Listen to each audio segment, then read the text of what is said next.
മർക്കോസിന്റെ സുവിശേഷം 2-ാം അധ്യായം 1 മുതൽ 5 വരെയുള്ള വാക്യങ്ങൾ എല്ലാവർക്കും ചേർന്ന് വായിക്കാം. ചില ദിവസം കഴിഞ്ഞ ശേഷം അവൻ പിന്നെയും കഫർന്നഹൂമിലേക്ക് ചെന്നു.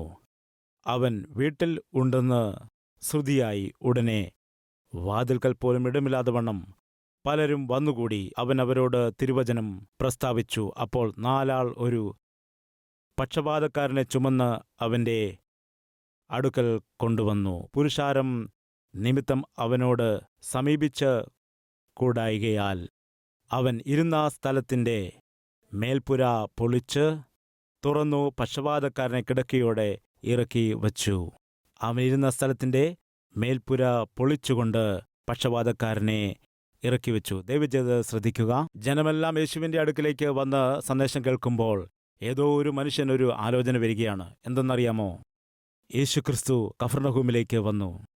അത്ഭുതങ്ങൾ ചെയ്യുന്ന യേശുക്രിസ്തു കഫർന്നഹൂമിൽ വന്നിരിക്കുന്നു. പാവം, ഈ മനുഷ്യൻ കുറേ നാളായി കിടപ്പിലാണല്ലോ. ഭാര്യയും മക്കളും ഇവനെ ഓർത്ത് ദുഃഖിക്കുകയാണ്, വേദനിക്കുകയാണ്. ഇവനെ യേശുവിൻ്റെ അടുക്കിലേക്ക് നമ്മൾ കൊണ്ടുപോകുകയാണെങ്കിൽ നിശ്ചയമായിട്ടും ഇവൻ സുഖം പ്രാപിക്കും. ഇവനും ഇവനെ ആശ്രയിച്ച് നിൽക്കുന്ന ഭാര്യയ്ക്കും മക്കൾക്കും ഉള്ള കഷ്ടതകൾ മാറിപ്പോകും. ഇങ്ങനെയുള്ള ഒരു ചിന്ത ഒരു മനുഷ്യനുണ്ടായി. ഇങ്ങനെ അയാൾ ചിന്തിക്കുവാനുള്ള കാരണം എന്താണെന്ന് വെച്ചാൽ അവൻ്റെ മനസ്സ് നല്ലതാകൊണ്ടാണ്.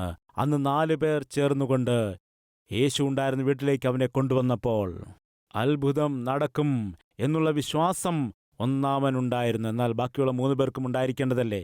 അവൻ എന്താണ് പറഞ്ഞതെന്നും നമുക്ക് അറിയില്ല. 4 പേരെയും കൂട്ടി നമുക്ക് പോകാം എന്ന് പറഞ്ഞു. നമുക്ക് യേശുവിൻ്റെ അരികിലേക്ക് ഇവനെ കൊണ്ടുപോകാം, ഇവന് സുഖം പ്രാപിക്കും എന്ന് പറഞ്ഞുകൊണ്ട് അവനെ ചുമന്നുകൊണ്ടുവന്നു. അങ്ങനെ ചുമന്നുകൊണ്ടുവന്നതിന് ശേഷം പാവം കട്ടിലിൽ ഒരാളെ എടുത്തുകൊണ്ടുവരുന്നു എന്ന് പറഞ്ഞ് ജനങ്ങൾ വഴി കൊടുത്തോ? അകത്തേക്ക് കൊണ്ടുവരൂ എന്ന് പറഞ്ഞ് വഴിമാറിക്കൊടുത്തോ? വഴിമാറിക്കൊടുത്തില്ല. വാതിൽ നിറയെ ജനം നിൽക്കുകയാണ്. മുറി തിങ്ങി നിറഞ്ഞ് ജനം നിൽക്കുകയാണ്. എല്ലാവരും സ്വാർത്ഥതയുള്ള ആളുകൾ. എല്ലാവരും സ്വന്തം കാര്യങ്ങൾ മാത്രമാണ് ചിന്തിക്കുന്നത്. സഹോദര, സഹോദരി, എല്ലാവരും അവരുടെ കാര്യങ്ങൾ മാത്രമാണ് ചിന്തിക്കുന്നത്. മറ്റുള്ളവരെക്കുറിച്ച് വിചാരിക്കുകയില്ല. അതുകൊണ്ട് ഞാനും നിങ്ങളും സ്വാർത്ഥത കൊണ്ട് നിറയുവാൻ പാടില്ല. നമ്മുടെ ചുറ്റും നശിച്ചു പോകുന്ന ഒരു സമൂഹമുണ്ട്. അധപ്പതിച്ച് പോയിക്കൊണ്ടിരിക്കുന്നതായ ജനമുണ്ട്. ദുശീലം കാരണമായിട്ട്, മദ്യപാനം കാരണമായിട്ട്, ലഹരിയുടെ ഉപയോഗം കാരണമായിട്ട്, വ്യഭിചാരം കൊണ്ട്, ചീത്ത കൂട്ടുകെട്ടുകൾ കാരണമായിട്ട്, ദുർനടപ്പ് നിമിത്തമായിട്ട്, അതുപോലെ തന്നെ വെറിക്കൂത്തുകൾ നിമിത്തമായിട്ട്, അല്പകാല പാപഭോഗങ്ങൾ കാരണമായിട്ട് നശിച്ചു പോകുന്ന, വഴിതെറ്റിപ്പോകുന്ന അനേകം ആളുകൾ നമ്മുടെ ചുറ്റുമുണ്ട്. നിങ്ങളിൽ എത്ര പേർക്ക് വിശ്വാസമുണ്ട് ഇങ്ങനെ പാപത്താൽ അടിമപ്പെട്ട് കിടക്കുന്ന, ബന്ധിക്കപ്പെട്ട് കിടക്കുന്നതായ ആളുകളെ? അതേത് വ്യക്തിയാണെങ്കിലും ശരി, കർത്താവിന് വിടുവിക്കുവാൻ കഴിയുമെന്നുള്ള വിശ്വാസം നിങ്ങളിൽ എത്ര പേർക്കുണ്ട്? വാസ്തവത്തിൽ നിങ്ങൾ വിശ്വസിച്ചാൽ എങ്ങനെ മൗനമായിരിക്കും? ഒരു നിമിഷം ചിന്തിക്കുക. വാസ്തവത്തിൽ കർത്താവ് സൗഖ്യപ്പെടുത്തുമെന്നുള്ള വിശ്വാസമുണ്ടെങ്കിൽ എങ്ങനെ നിങ്ങൾ മൗനമായിരിക്കും? അതിൽ ഒരുവൻ വിശ്വസിച്ചു. ഈ വീണുകിടക്കുന്നവനെ കർത്താവിൻ്റെ സന്നിധിയിലേക്ക് കൊണ്ടുപോയാൽ ഇവൻ സൗഖ്യം പ്രാപിക്കുമെന്ന് വിശ്വസിച്ചു. അവനെ അവിടേക്ക് കൊണ്ടുവരിക അത്ര എളുപ്പമുള്ളതല്ല. പക്ഷപാതം പിടിച്ച് കിടപ്പിലാണ്. അവനെ ചുമന്നുകൊണ്ടുവരണം. സഹോദര, സഹോദരി, നീ ആരെയും ചുമന്നുകൊണ്ടുവരേണ്ട കാര്യമില്ല. വിളിച്ചാൽ മതി. എന്നാൽ വിളിക്കുവാൻ പോലും നമുക്ക് ബുദ്ധിമുട്ടാണ്. ഒരു നിമിഷം ആലോചിക്കുക. അവിടെയുണ്ടായിരുന്ന ആ വ്യക്തി, അവൻ്റെ ആത്മഭാരം, അവൻ്റെ ഉത്തരവാദിത്വം എത്രയാണെന്ന്, അതെങ്ങനെ കടമയായിട്ടെടുത്തു എന്ന് ചിന്തിക്കുക.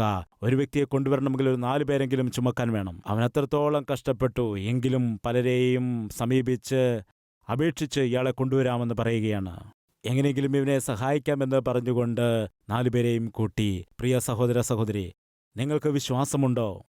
എത്ര വലിയ പാപിയെയാണെങ്കിലും, എത്ര ദുശീലത്താൽ നിറയപ്പെട്ടവനെ ആണെങ്കിലും യേശുക്രിസ്തുവിനെ വിടുവിക്കുവാൻ കഴിയുമെന്നുള്ള വിശ്വാസം നിങ്ങൾക്കുണ്ടെങ്കിൽ പിന്നെ നിങ്ങളെങ്ങനെ മൗനമായിരിക്കും?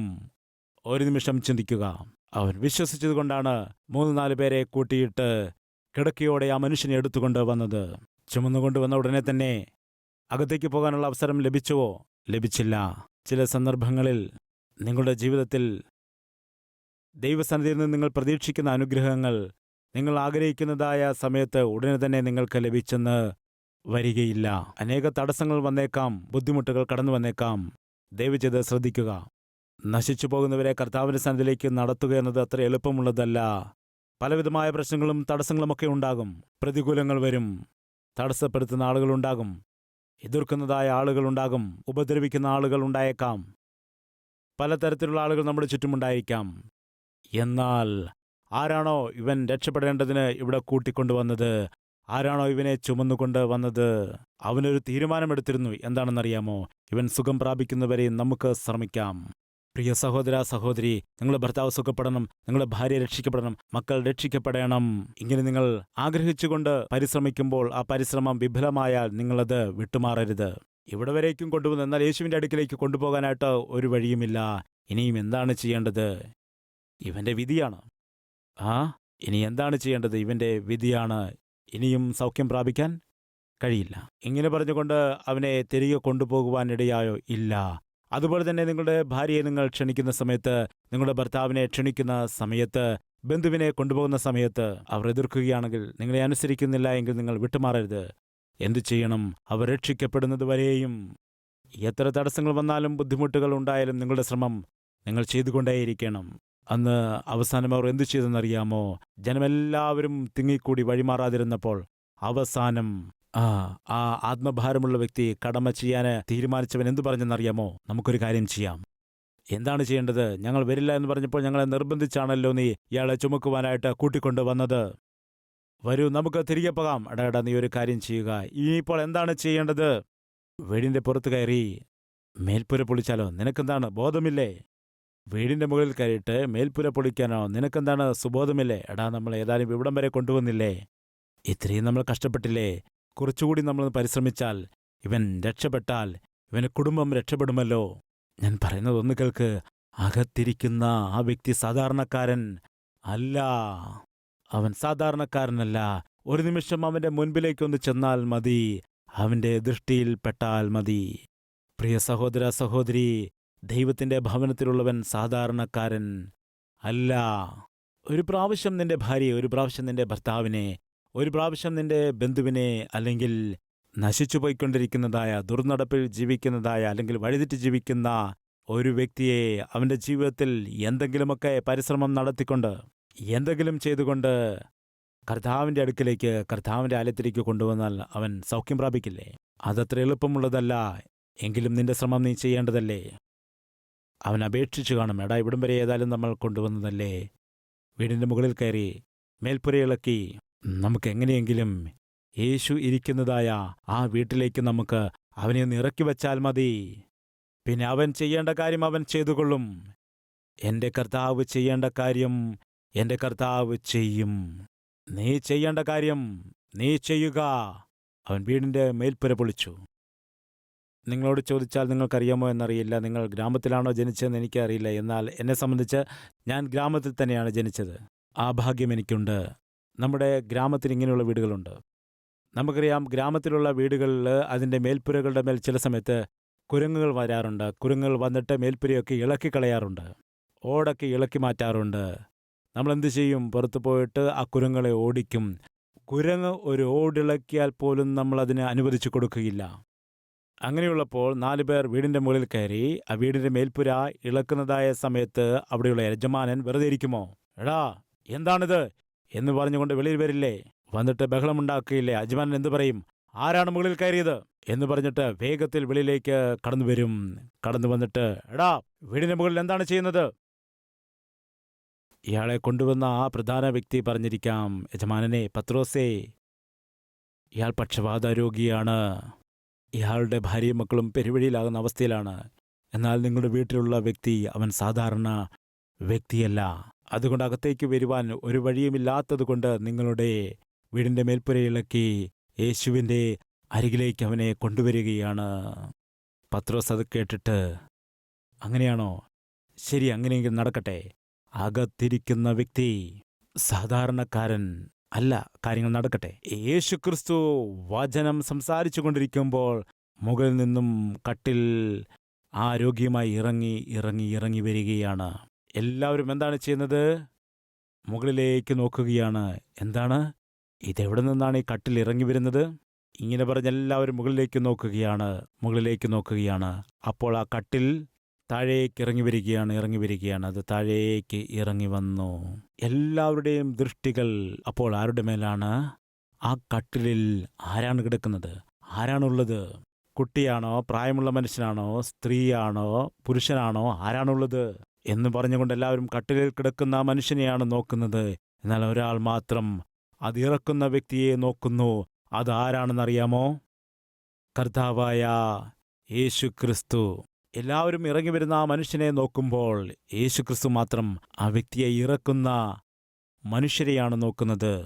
നശിച്ചു പോകുന്ന ആളുകളെ കർത്താവിൻ്റെ സന്നിധിയിലേക്ക് നടത്തിയാൽ എൻ്റെ കർത്താവ് കൊണ്ടുവരുന്ന നിന്നെയായിരിക്കും നോക്കുന്നത്.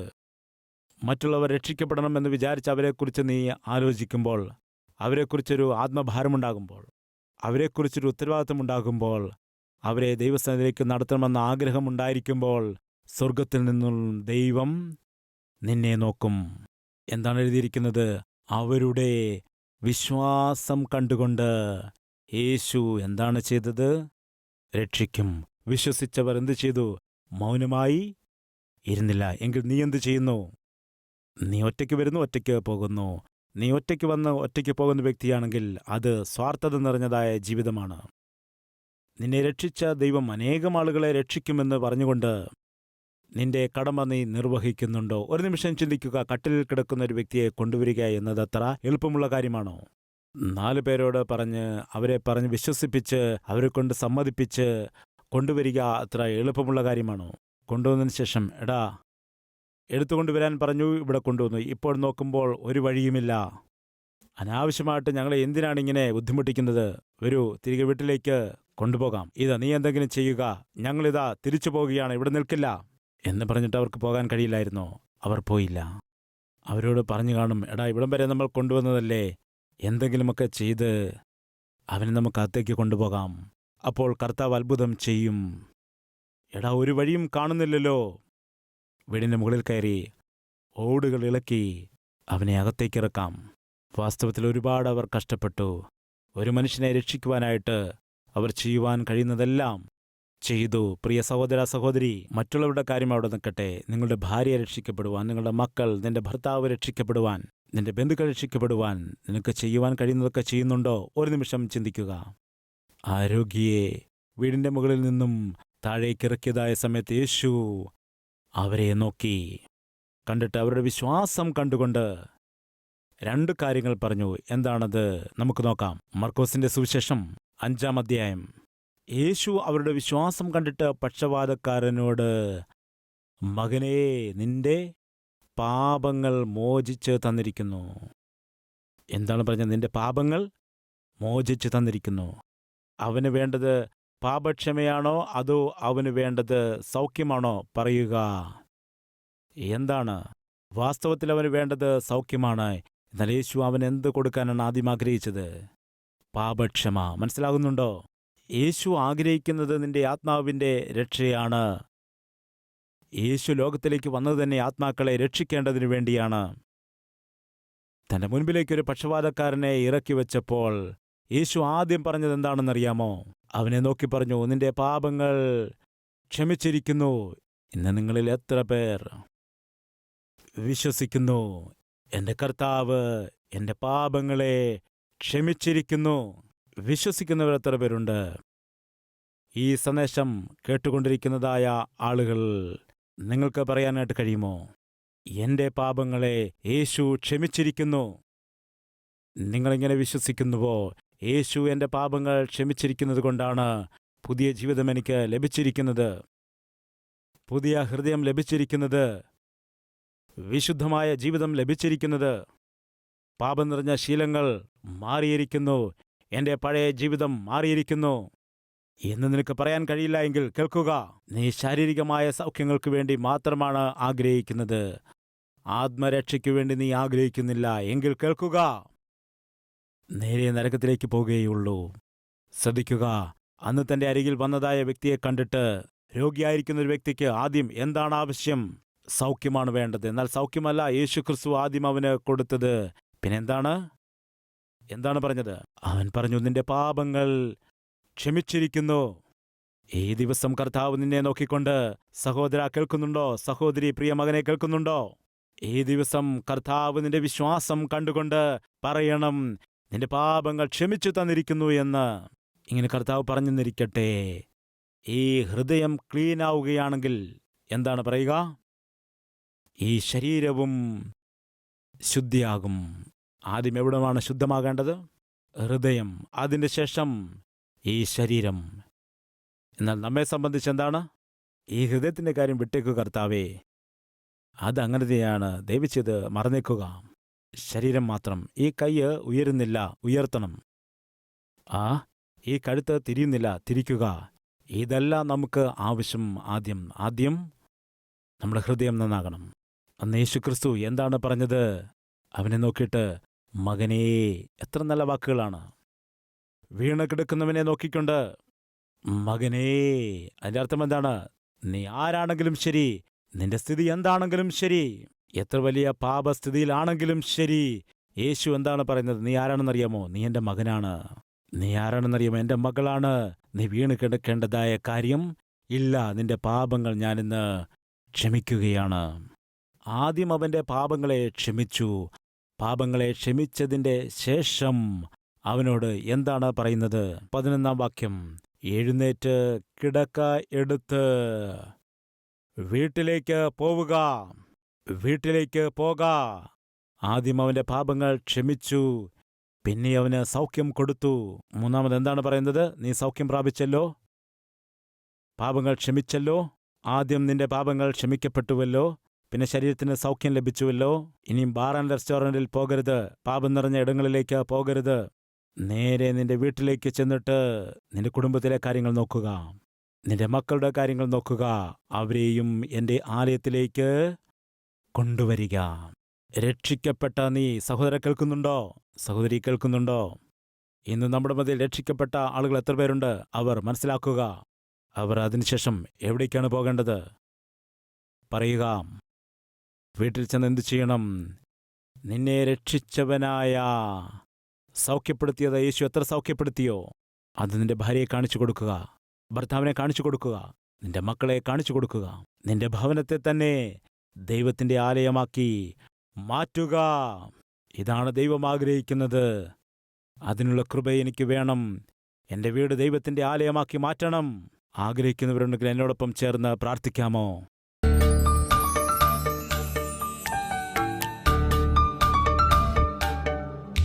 കർത്താവേ, ആ 4 പേരിൽ ഒരു വ്യക്തിയാക്കി എന്നെയും നീ മാറ്റണമേ, എന്നെ തിരഞ്ഞെടുക്കണമേ. ഞാൻ മാത്രം സൗഖ്യം പ്രാപിക്കുകയല്ല, ഞാൻ മാത്രം രക്ഷിക്കപ്പെടുകയല്ല, ഞാൻ മാത്രം നിത്യതയിലേക്ക് വരികയല്ല. എന്നോടൊപ്പം മറ്റുള്ള ആളുകളെയും കൊണ്ടുവരണമല്ലോ, എന്നോടൊപ്പം എൻ്റെ കുടുംബത്തെയും കൊണ്ടുവരണമല്ലോ, എന്നോടൊപ്പം എൻ്റെ ബന്ധുമിത്രാദികളെയും കൊണ്ടുവരണം. അവരും സൗഖ്യം പ്രാപിക്കണം, അവരും രക്ഷിക്കപ്പെടേണ്ടതാണല്ലോ. കർത്താവേ, അവരും സകലവിധത്തിലുള്ള അശുദ്ധമായ ശീലങ്ങളിൽ നിന്ന് വെളിയിൽ വന്ന് സുഖത്തോടെ, സന്തോഷത്തോടെ, സമാധാനത്തോടെ നിത്യജീവനെ പ്രാപിച്ചെടുത്തുകൊണ്ട് അവർ വളർന്നു വരയണമല്ലോ. അങ്ങനെയുള്ള നിസ്വാർത്ഥമായ ഒരു ആത്മീയത എനിക്ക് തരണമേ. അങ്ങനെയുള്ള സ്നേഹമുള്ള ഒരു സ്വഭാവം, നശിച്ചു പോകുന്ന ആത്മാക്കളോട് സ്നേഹമുള്ളവരായി അവർക്ക് വേണ്ടി അപേക്ഷിക്കുന്ന ഒരു മനസ്സ് തരണമേ. അവരെ നിന്റെ ആലയത്തിലേക്ക് കൊണ്ടുവരുവാൻ കഴിയുന്നതായ ഒരു വിശുദ്ധ ജീവിതം ഞങ്ങൾക്ക് നൽകുമാറാകണമേ എന്ന് യേശുക്രിസ്തുവിന്റെ നാമത്തിൽ അപേക്ഷിക്കുന്നു പിതാവേ. ആമേൻ.